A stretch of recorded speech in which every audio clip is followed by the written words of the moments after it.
Alors, la chose, c'est l'origine africaine des jeux et jouets. Alors, c'est-à-dire, c'est quelque chose qui est à l'intérieur de nous.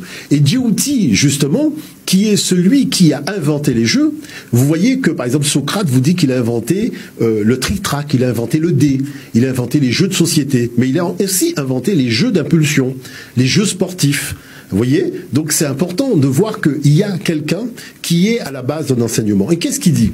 Il dit que le jeu a pour mission d'aider l'enfant à relever les défis de sa vie. Deux types de jeux. Des jeux d'explosion, c'est-à-dire tous les jeux qu'on fait dehors, les jeux sportifs, vous voyez, le tir à l'arc, les choses comme ça, mais aussi les jeux de réflexion.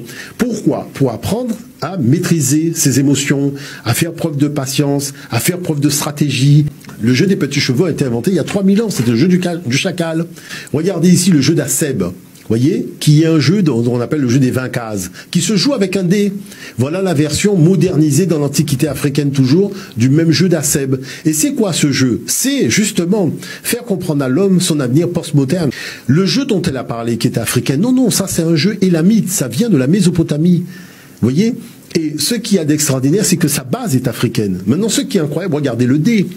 Le dé africain qui a 5000 ans. Il s'appelait le jeu de loi d'Amon. Et vous voyez, loi, le jeu commençait par la tête de loi. Donc ce qui est extraordinaire, c'est-à-dire c'est le même jeu qui se joue avec un dé. On fait de la chose, c'est incroyable. Prenons le jeu d'échecs. Elle dit, on ne sait pas d'où vient le jeu d'échecs, mais vous avez l'épouse de Ramsès II joue au jeu d'échecs en moins 1300. Et vous voyez tous ces jeux-là, avec la boîte de rangement. Vous voyez, donc vous êtes dans la culture africaine pure. Donc le jeu de société avec la transmission des valeurs de la famille dans le cadre du jeu. On voit encore une belle stèle ici, en bois, où vous avez l'individu en train de jouer. Des choses, tout ça, c'est pas montré. Regardez le jeu d'Alquerque. Le jeu d'Alquerque, c'est même un jeu qu'on retrouve à Guajeka, mais c'est un jeu qui vient d'Égypte. Vous voyez? Et tout ça, le jeu de Zama, c'est des jeux qu'on faisait sur le sable avant. C'est-à-dire, on fait le tracé du jeu, et on va mettre des amandes, on va mettre des pierres. Vous voyez, jongler, ça vient d'Afrique. Mais regardez la balle. C'est impressionnant. La balle, elle est en cuir. Il y a là déjà les coloris. Et vous avez ça dans les tombeaux pharaoniques. C'est impressionnant. Le hula hoop que faisait Madame Obama. Mais ça vient d'Afrique. Vous voyez, les toupies. On a trouvé la toupie de Toutankhamon dans son tombeau. Vous voyez, les mêmes toupies que nous avons ici, qui sont fabriquées à Guajeka. Les tirages de cordes qu'on a eu l'occasion de faire dans un fatigué. Mais tout ça, ça vient de l'Afrique. Le yo-yo, c'est une invention de l'Afrique.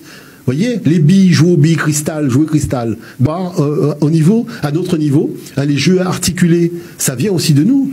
Les jeux de réflexion, Mastermind et compagnie, ça vient du continent africain. Vous voyez, donc ce sont des choses qui nous parlent. Le bowling. Vous voyez, Fender Petries a retrouvé le premier bowling de l'histoire de l'humanité en Afrique. Avec la boule, on envoie, ça fait tomber les quilles.